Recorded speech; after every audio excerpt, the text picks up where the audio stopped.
guardian angel. Did you ever wonder where angels come from?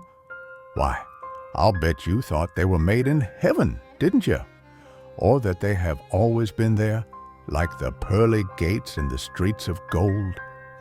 Well, it isn't like that at all.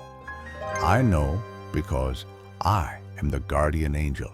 I have charge of all the little angels in heaven. And do you know something? It is very hard to become an angel. Only the dearest and sweetest are chosen. Let me tell you about a little angel that came to us over 100 years ago.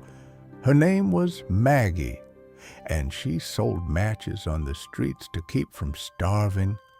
But we didn't choose her because she was poor. Most people are. And she wasn't the kind of person who tried to change the world in one grand stroke or perform some great miracle. No, Maggie knew that isn't how things are done. They simply focus on the world right around them, and no matter how miserable or hopeless life seems, they still try.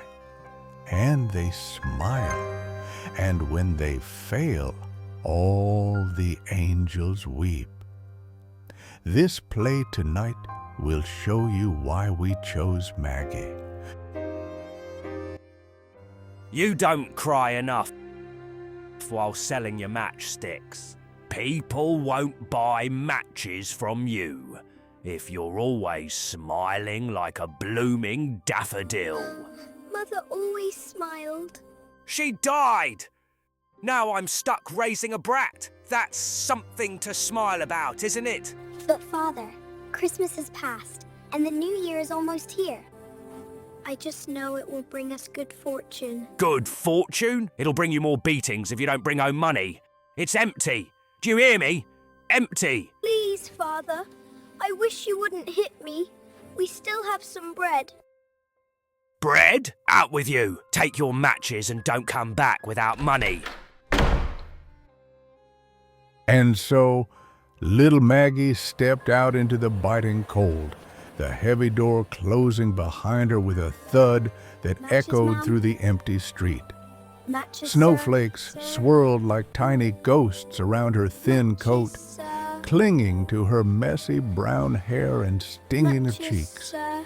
She hugged the small bundle of matchsticks against her chest, the only thing she had, and the only thing her father demanded she return with: money. Maggie walked through the bright New Year streets, holding out her little box of matches as people hurried past.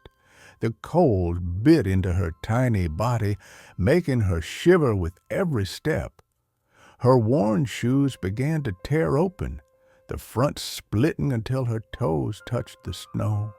She was tired, freezing, and trembling, but still she kept walking, hoping someone, anyone, might stop and buy a match.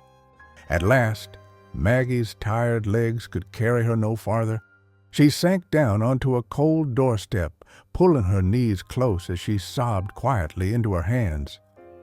She wished life were different, wished she could feel even a moment of the warmth and joy she saw around her. Above her, fireworks burst into the sky as the new year began. Music rose, people cheered and danced. Lanterns glowed bright against the night.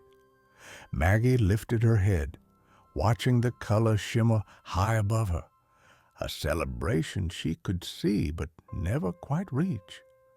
Shivering on the cold stone step, Maggie cupped her trembling hands around a single match. With a tiny scrape, the flame flickered to life, small, but warm enough to chase the frost from her fingers. As the golden glow brightened, Maggie's imagination surrounded her. Suddenly, she was no longer in the freezing street. Before her stood a warm, glowing stove, its fire crackling gently. The room around it sparkled with celebration, ribbons, lanterns, and people laughing as the New Year party filled the air. In her vision, she stepped inside, the warmth wrapped around her like a soft blanket. Families cheered, music played, and the long tables were filled with food. Someone smiled and offered her a plate, inviting her to join the happiness. But the warm vision lasted only a moment. As the tiny match burned out, the glowing room, the laughter, the stove, all faded like smoke. The light vanished, and Maggie found herself once again in the dark, freezing street. Desperate for warmth, Maggie struck another match. The flame blossomed gently, brighter than the first, and she held it close with trembling hands. And as the warm glow wrapped around her, another vision formed.